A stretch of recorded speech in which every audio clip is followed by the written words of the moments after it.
નમસ્કાર મિત્રો, આપ જોઈ રહ્યા છો શાળા છોડ્યા બાબતનો દાખલો યાને કે લિવિંગ સર્ટિફિકેટ. એને આપણે કેવી રીતે તૈયાર કરવાનું છે એ બાબતે અહીંયા થોડીક માહિતી પ્રસ્તુત કરીએ છીએ. જેમ કે અહીંયા પ્રાથમિક શાળા યાને કે શાળાનું નામ લખવાનું છે, યાને તાલુકાનું નામ લખવાનું છે, જી અને જિલ્લાનું નામ લખવાનું છે, વયપત્રક યાને કે આપણા જનરલ રજિસ્ટરની અંદર એનો જે નંબર આપવામાં આવે છે ક્રમમાં, તે નંબર એને વયપત્રક નંબર તરીકે ઓળખવામાં આવે છે. એ વયપત્રક નંબર અહીંયા આલેખવાનો રહેશે. જ્યારે જાવક નંબર અને તારીખ અહીંયા જે ઉલ્લેખ કરેલા છે, બાળક જ્યારે જાય છે ત્યારે જાવક રજિસ્ટરમાં એની એન્ટ્રી કરવાની છે અને એન્ટ્રી કરીને એ નંબર અહીંયા આપણે આલેખવાનો છે. આ સાથે શાળાનો ડાયસ કોડ યાને કે આપણને ગુજરાત રાજ્ય શિક્ષણ વિભાગ તરફથી આપણને અગાઉથી જ કોડ આપી દેવામાં આવેલા છે. એ કોડને આ જગ્યાએ આપણે ઉલ્લેખવાનો છે.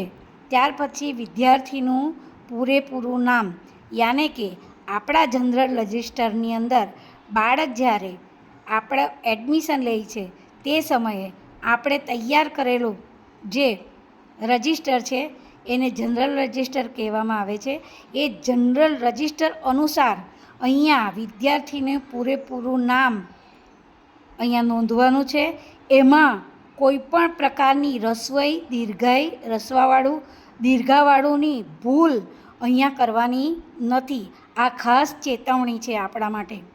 બીજું છે કે અહીંયા જીઆરની અંદર જે રસવઈ દીર્ઘવાળું નામ લખવામાં આવેલું છે એ જ નામનો અહીંયા ઉલ્લેખ કરવાનો રહે છે.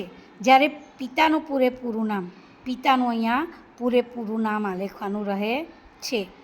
આ સાથે જ એક નવી કોલમ આપવામાં આવી છે, માતાનું પૂરેપૂરું નામ.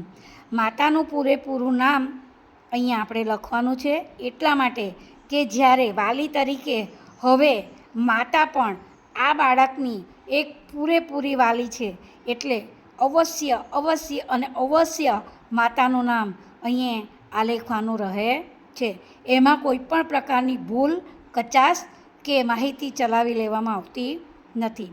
જાતિ અને પેટા જ્ઞાતિ, આ એક મુદ્દો ખૂબ જ મહત્ત્વનો છે. એમાં કોઈ પણ પ્રકારના સુધારા વધારા કર્યા વગર જાતિ અને પેટા જ્ઞાતિ અહીંયા આલેખવાની રહે છે. જન્મસ્થળ, બાળક જે જગ્યાએ જન્મ્યું હોય તે જગ્યાએનું જન્મસ્થળ આપણે અગાઉથી જ આપણા જનરલ રજિસ્ટરની અંદર નોંધેલું હોય છે. એ નોંધ મુજબ જ અહીંયા જન્મસ્થળ આપણે અહીંયા નોંધવાનું છે. ત્યારબાદ ઈસવીસન પ્રમાણે જન્મ તારીખ.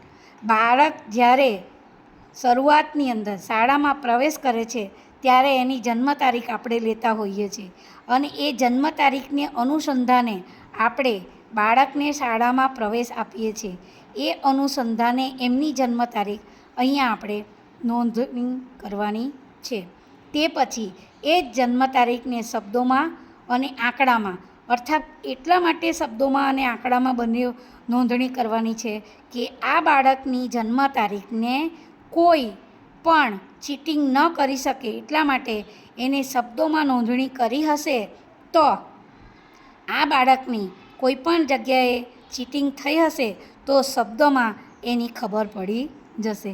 છેલ્લી કઈ શાળામાં ભણ્યા, તો અહીંયા મુદ્દો આવશે અત્રેની શાળામાં ભણ્યા. દાખલ થયા તારીખ યાને કે બાળક શરૂઆતમાં જ્યારે દાખલો લઈને કે આપણા જનરલ રજિસ્ટરમાં એની નોંધ કરી છે તેના આધારે આપણે અગાઉથી જ અહીંયા તારીખ આપેલી છે જનરલ રજિસ્ટરમાં, દાખલ તારીખ. એ તારીખ અહીંયા ઉધારવાની રહે છે. અભ્યાસના મુદ્દામાં આપણે સારો, સારી એવા શબ્દોનો ઉલ્લેખ કરી શકીએ. વર્તણૂકમાં સારી, સાધારણ, નબળી આવા શબ્દોનો ઉલ્લેખ કરી શકીએ છીએ. શાળા છોડ્યાની તારીખ, ધારો કે બાળક 2024માં જઈ રહ્યું છે તો શાળા છોડતી વખતની જે તારીખ છે એને અહીંયા ઉલ્લેખવાની રહે છે. કયા ધોરણમાં અભ્યાસ કરે અને ક્યારથી, તો બાળક જ્યારે જાય છે ત્યારના ધોરણને, ધારો કે બાળક 8મા ધોરણ પછી જાય છે તો ધોરણ 8 પાસ 2024 આવું લખવાનું રહે છે.